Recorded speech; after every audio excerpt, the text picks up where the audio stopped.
న్యాయాధిపతులు 1వ అధ్యాయము. యెహోషువ మృతి పొందిన తరువాత ఇజ్రాయేలు కానానీయులతో యుద్ధము చేయుటకు తమలో నెవరు ముందుగా వారి మీదకి పోవలసినదని యెహోవా తెలియచేయనట్లు ప్రార్థన చేయగా యెహోవా ఆ దేశమును యూదా వంశస్థులకు ఇచ్చి ఉన్నారు. వారు పోవాలని సెలవిచ్చెను.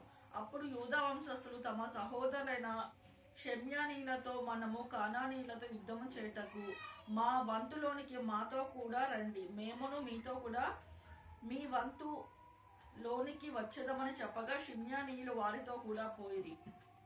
కానానీయుల మీదకి యూదా వంశస్థులు పోయినప్పుడు యెహోవా కానానీయులను పెరిజ్జీయులను వారికి అప్పగించెను కనుక వారు జేజేకులో 10,000 మంది మనుషులను హతము చేసిరి. వారు జేజేకులో ఆదోని జేజేకును చూచి వానితో యుద్ధము చేసి కానానీయులను పెరిజ్జీయులను హతము చేసిరి. ఆదోని జేజేకు పారిపోగా వారు అతని తరిమి పట్టుకొని అతని కాలు చేతుల బొట్టన వేళ్లను కోసివేసిరి. అప్పుడు ఆదోని జేజేకు తమ కాళ్ళ చేతుల బొటన వేళ్లు కోయబడిన 70 మంది రాజులు నా భోజనపు బల్ల కింద ముక్కలు ఏరుకొను చుండిరి.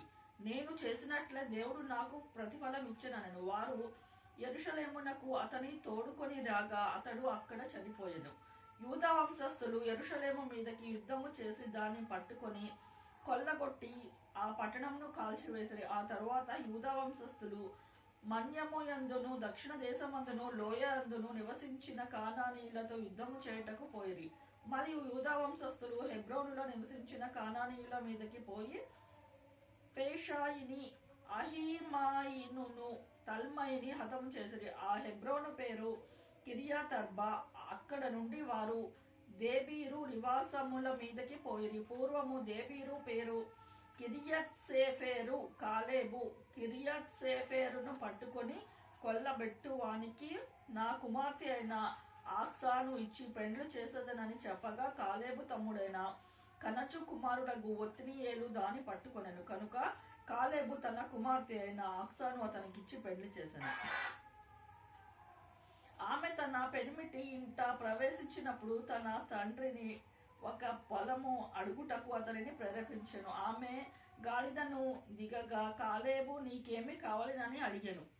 అందుకు ఆమె దీవెన దయ చేయము, నాకు దక్షిణ భూమి ఇచ్చున్నావు, నీటి మడుగులను కూడా నాకు దయచేయమనెను. అప్పుడు కాలేబు ఆమెను మెరక మడుగులకు పల్లపు మడుగులను ఇచ్చెను. మోషే మామయ్య కెయీను కుమారులు యూదా వంశస్థులలో కూడా ఖర్జూర చెట్టు పట్టణంలో నుండి ఆరాదు దక్షిణ దిక్కులో యూదా అరణ్యమునకు వెళ్లి అక్కడ చేరి ఆ జనముతో నివసించిరి.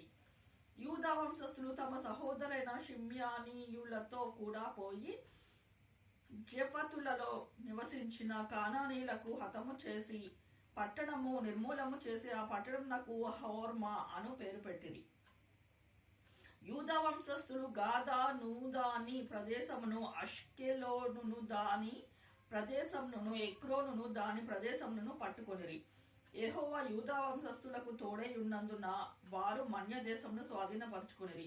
అయితే మైదానమందు నివాసముంచు వారికి ఇనుప రథములు ఉన్నందున వారిని వెళ్ళగొట్టలేకపోయిరి. మోషే చెప్పినట్లు వారు కాలేబుకు హెబ్రోను నియగా అతడు 3 ఆనకీలను అక్కడ నుండి పాలద్రోలి దానిని స్వాధీనపరుచుకొనెను.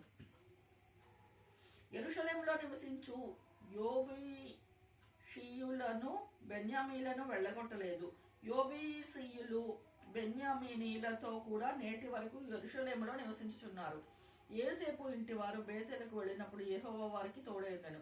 పూర్వము లూజనబడిన బేతేలును వేగు చూచుటకు యేసేపు ఇంటి వారును దూతలను పంపగా వేగుల వారు ఆ పట్టణము నుండి అతడు వచ్చుట చూచి నీవు దయచేసి ఈ పట్టణంలోనికి వెళ్ళు, త్రోవను మాకు చూపినడలా మేము మీకు ఉపకారము చేసేదనని చెప్పిరి.